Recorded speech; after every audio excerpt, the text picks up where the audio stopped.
अब पार्टनरशिप की क्या गारंटी है? जब तक बन रही है तब तक रह रही है, नहीं बनेगी तो जयराम जी की, तुम अपने रास्ते हम अपने रास्ते।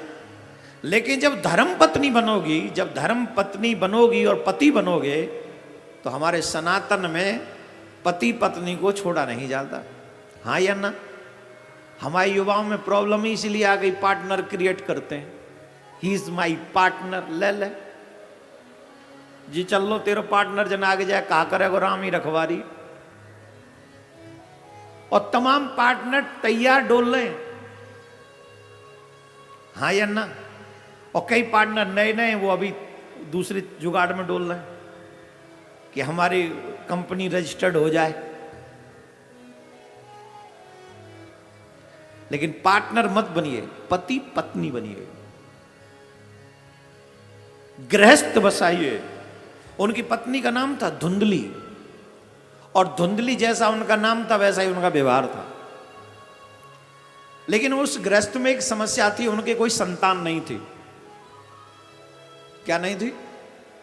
जितने भी युवा भाई बहन यहां पर बैठे, मैं आपको बता दूं, शादी शारीरिक सुख के लिए नहीं होती, शादी अपने पूर्वजों के कल्याण के लिए होती है।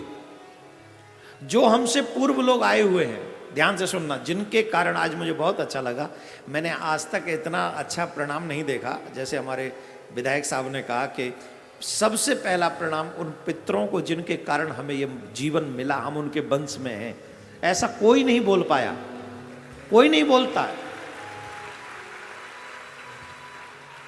और ये सच है, हमारे ऊपर सबसे बड़ा उपकार है तो उन्हीं का है, जिनके कारण हम इस धरती पे हैं आज।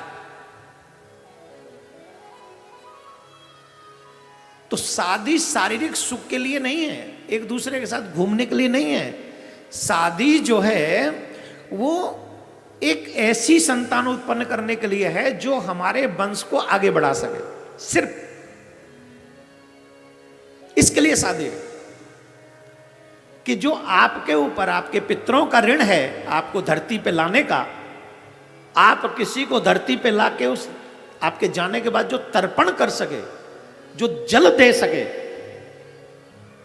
तुम्हारे बाद भी तुम्हारे पितर भूखे न रहें, प्यासे न रहें, उन्हें जल मिलता रहे, इसके लिए शादी होती है। ऐश मौज घूमने के लिए चलो शादी हो गई, बाहर घूमा में, हनीमून के लिए नहीं मिली शादी। शास्त्रीय विधान देखोगे तो हमारी शादी का मतलब ही अलग है। इसीलिए उनको धर्म पत्नी कहते हैं। क्या कहते हैं? पुत्र पैदा होता है तो क्या होता है? बोले धर्म को आगे बढ़ाता है, वो पितरों के लिए जल देता है, श्राद्ध करता है, तर्पण करता है, जब जब पूजा करता है उसकी पूजा का कुछ फल अपने उनके पितरों को मिलता है, इसके लिए पुत्र होता है। मैं चाहूंगा आप लोग सभी ध्यान से सुने इस बात को। आजकल जो लोगों ने शादी को मजाक बनाकर रखा हुआ है, उन लोगों को सीखना चाहिए। शादी से पहले सोचो कि शादी की मर्यादा क्या है। वो पुत्र प्राप्ति के लिए, भोग विलासता के लिए नहीं है। युवाओं से मेरा आग्रह है, जिनकी नहीं हुई है सीख के करो। भगवान श्री राम ने सीता जी को छोड़कर सुपर्णखा की तरफ देखा भी नहीं था। रीजन? वो धर्म को जानते हैं, वो मर्यादा को जानते हैं। इसलिए धर्म को जानो। सुयोग्य पत्नी, सुयोग्य पति एक सुयोग्य संतान उत्पन्न करता है। गृहस्थ में जब जाओ तो एक पुत्र होना परम आवश्यक है। पुत्र किस लिए? जो तुम्हारे पितृ ऋण को उतार सके, तुम्हारे बाद तर्पण कर सके, श्राद्ध कर सके, इसके लिए एक पुत्र जरूरी है। लेकिन मैं बार बार कथाओं में कह रहा हूं आप सबसे, पुत्र तो होना चाहिए, लेकिन तुम्हारे बाद भी तुम्हारे मंदिर के घर में, घर के मंदिर में दीपक जलता रहे, सनातन को मानने वाला हो, ऐसा पुत्र होना चाहिए।